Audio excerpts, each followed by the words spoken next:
एक दिन यशोदा मैया, यही मास चल रहा है दामोदर मास, जिसको हम कार्तिक मास कहते हैं, इसी मास की घटना है। इसका नाम दामोदर मास क्यों पड़ा? अब वही कथा, ये दामोदर लीला है, ध्यान से सुनो। ठाकुर जी आज सवेरे सवेरे उठे, 3.5 वर्ष के हैं। कितने बड़े? 3.5 वर्ष के।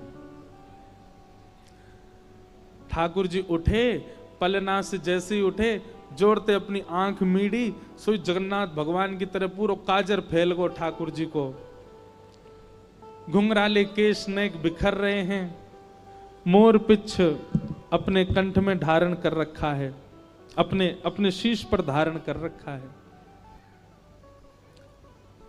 सुबह उठते ही बालक को कोई नहीं चाहिए, अपनी मैया चाहिए। ठाकुर जी को सबने गोद दी कि हमारे पास आ जा। नहीं, मैया कहाँ है? मैया पास जाऊंगो, मैया पास जाऊंगो। यशोदा मैया दही बिलो रही है, और इतने में ठाकुर, कितनी सुंदर लीला है देखो। ठाकुर जी गए और ऐसे दही बिलोती भाई यशोदा मैया के दोनों भुजान के नीचे से भीतर आए और सामने आके मैया के आगे खड़े है गए। आंखन को काजर फैल गयो है, सो के उठे, आंख भी खुले ही नहीं रही हैं, केश पूरे घुंघराले मुख पर आ रहे हैं ठाकुर जी के। और मैया से कह रहे, मैया जे बता, तो को दूध ज्यादा प्यारो है कि तेरो पूत प्यारो है, बता। मैया बोली, लाला तू भी सवेरे सवेरे उठ के कैसी बात न करो करे, चल हट जा, मुझको दही बिलोन दे। ना है मैया, पहले बता तू को दूध प्यारो कि पूत? मैया बोली, मोए तो मेरो पूत प्यारो है, दूध काई को प्यारो होगो? अच्छा मैया, तो फिर एक काम कर, मैं तो बहुत प्यारो लगूं ना? बोले हाँ। अपनी गोद में लिटाए के मुंह को अपना दूध पिवाए दे। मैया मुंह को बहुत जोर की भूख लगी है, मुंह को दूध पिवाए दे। यशोदा मैया तुरंत ठाकुर जी को अपनी गोद में लिया, और मैया को ठाकुर जी दूध पी रहे हैं और मैया दही भी बिलोती जा रही है। कैसी सुंदर छवि है बंधुओं। आप सबको शायद विश्वास ना हो, पर एक ऐसी लीला आती है कि जब ठाकुर जी व्रत छोड़ के चले गए और 100 वर्ष बाद यशोदा मैया से मिले कुरुक्षेत्र में, तो जैसे ही ठाकुर जी ने यशोदा मैया को देखा, ठाकुर जी रोने लगे। और उस समय की बात है जब ठाकुर जी के नाती भी हो चुके हैं, नातियों के ब्याह भी हो चुके हैं, मतलब ठाकुर जी पर बाबा बन चुके हैं। लेकिन ठाकुर जी पर कभी काल का प्रभाव नहीं होता, ठाकुर जी सदा 16 वर्ष के ही रहते हैं। तो यशोदा मैया को 100 साल बाद देख करके ठाकुर जी अपने सिंहासन से कूद पड़े और दौड़ करके गए और यशोदा मैया को जमीन पर बैठा के उनकी गोद में लेट गए और मैया के वक्ष को अपने हाथ से टटोलने लगे और बोले, मैया मुंह को दूध पिवा, मुंह को तेरी बहुत याद आवे। 100 वर्ष बाद ठाकुर जी लगभग 111-12 वर्ष के हैं। यशोदा मैया की आयु कितनी होगी अनुमान लगाओ। उस काल में ठाकुर जी यशोदा मैया की गोद में लेट जाते हैं और कहते हैं, मैया दूध पिया, और मैया दूध पिवाती है ठाकुर जी को। यशोदा मैया और श्री कृष्ण के प्रेम का वर्णन बहुत सहजता से हम कर देते हैं व्यास मंच से, पर यह इतना सहज है नहीं, अद्भुत है।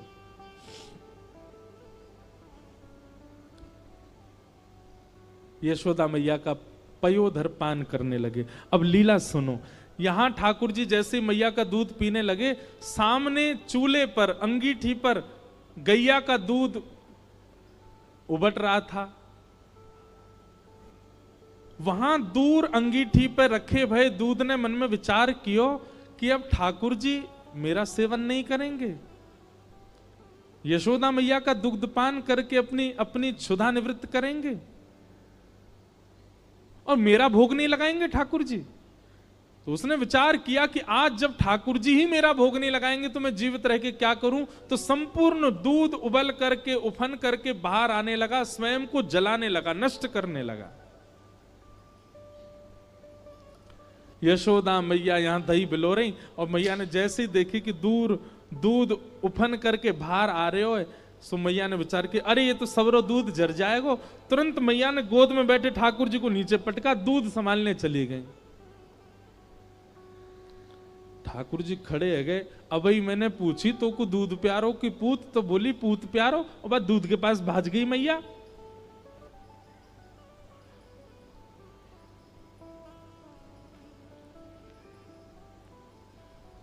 हमारे यहाँ के वैष्णव जन वर्णन करते हैं कि श्री ठाकुर जी जब हमारे पास आते हैं तो हमसे पूछते हैं, क्या तुमको संसार प्रिय है कि मैं प्रिय हूं? तो हम कहते हैं कि नहीं ठाकुर जी, आप ही हमको प्रिय हो। सोई संसार में कुछ ऐसी उथल पुथल होती है, हम ठाकुर जी को भूल जैसे संसार की ओर भागते हैं। सो ठाकुर जी कहते हैं, अच्छा झूठ बोला मोते, मोते तो कह रहे हो कि मुझको आप प्यारे हो, वह संसार में नेक आकर्षण कावे हो, भाज गए हो की ओर। ठाकुर जी बोले, मैया ठीक है, आज या दूध को ही देखूंगा मैं, हैं ये ज्यादा प्यार हो तो मुझे छोड़ के भाग जाए। सो ठाकुर जी ने एक बड़ो सा डंडा उठायो और जो मैया दही बिलो रही थी उस मटकी में ही मारा, मटकी फोड़ दी। और इतना ही नहीं, इतने क्रोध में भर गए ठाकुर जी, गौरस भंडार में गए, जितनी मटकियां थी मैया यशोदा की सब फोड़ दें। यशोदा मैया ने दूध संभाला और संभाल करके पीछे मुड़ करके देखा तो मां दही की हंडी फूटी पड़ी है और सबरे मटका फूट रहे हैं, और लाला उछल उछल करके सबरे मटकान को फोड़तो जा रहा है। यशोदा मैया बोली, लाला बिगड़ गयो, आज मैंने लाला को यदि दंड नहीं दियो तो बहुत बिगड़ जाएगा। यशोदा मैया ने तुरंत अपनो पल्लू खोस करके और एक छड़ी उठाई, बोले रुक जा दारी के तो बताऊं मैं। और मैया जैसी छड़ी लेकर के भागी हैं पीछे, आगे आगे ठाकुर जी भाग रहे हैं चौकड़ी मार करके। चौकड़ी मार के जानते हैं चौकड़ी मार के मतलब हुए, बड़े लोग 4 कदम जितना दौड़ते हैं, बच्चे उतने में 8 कदम दौड़ जाते हैं। तो ऐसे ठाकुर जी द्रुत गति से दौड़ रहे हैं और मतलब ऐसे भाग रहे हैं मानो जैसे पीछे कोई शेर पड़ गया हो। और चौकड़ी मार के भागने को मतलब ये रे, कभी कोई गली में कूद जाएं, कभी कहीं से कूद जाएं, कभी कहीं उछल जाएं। अब यशोदा मैया तो बेचारी 80 बरस की, फिर भी पीछे दौड़ रही हैं और ठाकुर जी चौकड़ी मार के यहां थे वहां कूदते कादते भय दौड़ रहे हैं।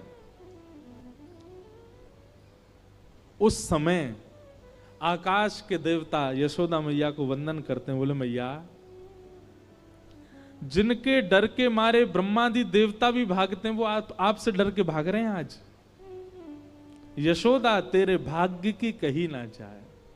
अरे कहां तक कहें, यशोदा मैया के केश में जो गजरे लगे हैं ना, उसके भी पुष्प टूट टूट करके यशोदा मैया के चरणों में गिर रहे हैं। मैया हम तेरे शीश पर रहवे के योग्य नहीं, हम तो तेरे चरणन के अधिकारी हैं।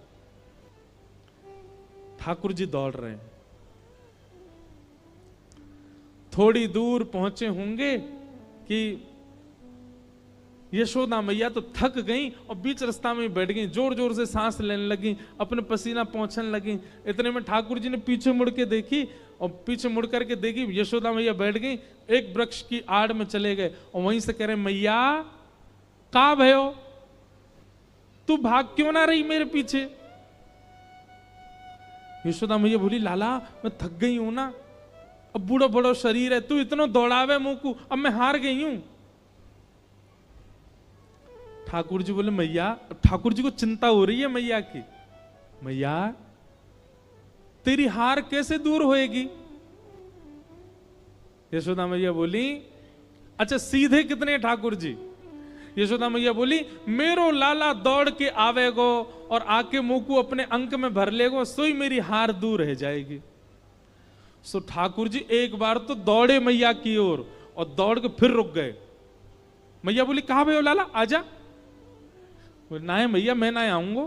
बोले क्यों, वो तेरे हाथ में जो छड़ी है ना, तू या तो मुंह को बहुत डर लगे, पहले या को दूर फेंक तब आऊंगा। और कहा पता तेने या तो 2-4 बार मार दियो तो मेरे लग जाएगी मैया, पहले या को फेंक। मैया बोली सांची बता, या को फेंक दूंगी तो आ जाएगा। बोले हाँ। मैया ने जैसी छड़ी फेंकी, ठाकुर जी दौड़ करके गए, बिल्कुल विचार नहीं किया कि मैया मुझे पकड़ लेगी। दौड़ करके गए और मैया के अंग से लग गए और जाके मैया के प्रश्वेत संभालने लगे। मैया तू ठीक है, जा तू हारे मत। यशोदा मैया को पहले तो बहुत सुख मिला, ठाकुर जी अंक में आ गए, पर थोड़ी देर बाद यशोदा मैया ने चेहरे का रंग बदला, कहने का ढंग बदला, तुरंत लाला पकड़ लिए जोर से। अब आयो हाथ में, चल तो बताऊं मैं अभी। ठाकुर जी बोले मैया तू तो यूं कह रही कि मैं तो ना पकड़ूंगी। बोले मैं तो झूठ बोल रही तो थे। अच्छा मैया तू झूठ बोले, मैं तेरो लाला ना हूं आज के बाद, पूरे गोकुल में हल्ला कर दूंगा मैं तो नंद बाबा को लाला हूं, यशोदा को लाला ना हूं। यशोदा झूठ बोले, हाँ बोल दियो जाए करके। अब तो उखलते बांधूंगी और आज ना तो रोटी मिलेगी ना मक्खन मिलेगा, खड़ो रहे पूरे दिन ऊधम मचावे। यहीं पर हमारे टीकाकार वर्णन करते हैं, भैया इस पूरे दृश्य को अभी आपने कथानक रूप से समझा, अब इसको आध्यात्मिक रूप से समझो। ठाकुर जी आगे भाग रहे हैं, यशोदा पीछे भाग रही है। ठाकुर जी कौन है? परमात्मा। यशोदा कौन है? मैं और आप सब जीवात्मा। हम जब ठाकुर जी के पास जाते हैं, ठाकुर जी हमसे दूर ही भागते हैं। जब हम कारण पूछते हैं कि ठाकुर जी आप हमसे दूर क्यों भाग रहे हो, तब ठाकुर जी कहते हैं तुम्हारे हाथ में एक छड़ी है। कैसी छड़ी? बोले अहंकार की छड़ी, काम की छड़ी, क्रोध की छड़ी, लोभ की छड़ी। ये सारी छड़ियां तुम्हारे हाथ में लगी हैं और इन छड़ियों से मुझे बहुत भय लगता है। मैं कभी कभी मन बनाता हूं कि तुम्हारे पास आऊं, पर तुम्हारी वो छड़ी जब मुझे दिख जाती है तो मैं फिर से भाग जाता हूं। तो ठाकुर जी आप हमारे पास कैसे आओगे? बोले किसी गुरुजन के आश्रय में जाकर के इन छड़ियों का त्याग करो। जिस छड़ी की वजह से मैं तुम्हारे समीप नहीं आता, अपने अभिमान, अपने काम, अपने क्रोध, अपने लोभ, अपनी दूषितताओं का त्याग करो। इसके बाद कितना सुंदर कहते हैं, त्याग तुम करो, फिर तुमको नहीं आना, दौड़ के मैं ही तुम्हारे पास आ जाऊंगा, मैं ही आकर के तुम्हारे अंक में भर जाऊंगा। यशोदा जी ने जैसी छड़ी, ठाकुर जी जानते हैं कि मुझे पकड़ लेगी, लेकिन फिर भी दौड़ के गए क्योंकि छड़ी का त्याग कर दिया। छड़ी दोष है। यशोदा मैया के अंक में भर गए। मैया तो पकड़ के ले गई और लाला को जाकर के ऊखल से बांधन लगी। जैसे ही रस्सी ला करके मैया ने ऊखल से लाला के पेट में बांधनी चाहिए, सोई रस्सी छोटी पड़ गई। मैया बोली रस्सी छोटी कैसे पड़ गई? मैया गई और बड़ी रस्सी लेकर के आई। बोले हाँ अब याते बंध जाएगा। मैया ने जैसी ऊखल में लेकर के और जैसे ही ठाकुर जी को, ये छोटी पड़ गई। क्यों? तो कहते हैं दाम का मतलब होता है रस्सी और उदर का मतलब होता है पेट। ठाकुर जी सारी रस्सी को अपने पेट में भरते जा रहे हैं, इसीलिए उनका नाम पड़ गया दामोदर। भगवान मानो ये संकेत कर रहे हैं मुझे कोई नहीं बांध सकता, मैं किसी के बंधन में नहीं आ सकता, ब्रह्मांड में किसी की ताकत नहीं जो मुझे बांध दे। जितने भी पाश हैं, जितने भी बंधन हैं, सब मेरे उदर के अंदर हैं, मुझे कोई नहीं बांध सकता। यशोदा मैया ने सबरी गौशाला की रस्सी इकट्ठी करके एक ते एक बांध दी। अब तो बंधेगो, लेकिन अब के भी जब बांधा तो रस्सी फिर छोटी पड़ गई। यशोदा मैया एक क्षण आश्चर्यचकित होकर के ठाकुर जी की ओर देखने लगी। इतनी बड़ी रस्सी लेके आई, ये छोटी कैसे पड़ गई? और यशोदा मैया के चित्त में अचानक भाव उत्पन्न होने लगा। गर्गाचार्य जी कह के गए थे नारायण समो गुण, पर कहीं ये नारायण ही तो नहीं है, क्योंकि परमात्मा ही किसी बंधन में नहीं आ सकता। सामने खड़े भगवान ने जैसे ही देखा कि मैया मोकू भगवान मान रही है, सोई ठाकुर जी ने कही मैया और कितनी जोर से बांधेगी, देख मैं तो बंध गो। तभी मैया देखती है कि वो रस्सी पूरी बंध गई और गांठ लग गई ठाकुर जी को, बंध गए ठाकुर जी। कहने का अभिप्राय क्या है? ठाकुर जी को कोई नहीं बांध सकता। ठाकुर जी यदि आपसे प्रेम करके आपके संग रह रहे हैं, इसका मतलब आपकी प्रीति से नहीं बंधे हैं, स्वयं ठाकुर जी बंधे हैं आपसे। वो आपसे प्रेम करते हैं इसलिए आपके पास रह रहे हैं। आप में सामर्थ्य नहीं, आप कैसे भी ठाकुर जी को अपने पास रखो। वृंदावन के प्रति स्नेह, अपने ठाकुर जी के प्रति स्नेह, कथा के प्रति स्नेह चित्त में प्रकट आपकी भावना से नहीं हो सकता है। ठाकुर जी के चाहने से ही आपके चित्त में प्रेम होता है, क्योंकि ठाकुर जी किसी बंधन में नहीं आ सकते, ठाकुर जी किसी प्रेम पाश में नहीं बंध सकते। इसीलिए इस मास को दामोदर मास कहते हैं। इसी मास में ठाकुर जी ने अपने भक्त के प्रति अधीनता को व्यक्त किया। पूरे विश्व को बांधने वाला आज यशोदा मैया से बंध गया, और मैया बांध के चली गई। वो खड़ा रहे धूप में, बहुत उधम मचावे। ठाकुर जी नेक नेक खिसक करके आगे गए। 2 वृक्ष खड़े थे, दोनों वृक्षों का जैसे ही स्पर्श किया दोनों टूट करके गिर गए। उनमें से कुबेर के पुत्र नलकूवर और मणिग्रीव प्रकट हो गए। दोनों ने भगवान की स्तुति गाई। भगवान ने उन दोनों को आशीर्वाद देकर के मुक्त कर दिया। पेड़ों की गिरने की जोर से आवाज आई। ब्रजवासी दौड़ करके गए तो क्या देखा, ठाकुर जी बंधे हुए हैं। यशोदा मैया ने जैसी देखो, लाला के अगल बगल में 2 पेड़ गिर गए। यशोदा मैया बोली, अब हमको यहां नहीं रहना, अब हम यहां नहीं रहेंगे, अब किसी और नगर में जाना है, क्योंकि जादना लाला भयो, कोई ना कोई संकट आ रहे हैं।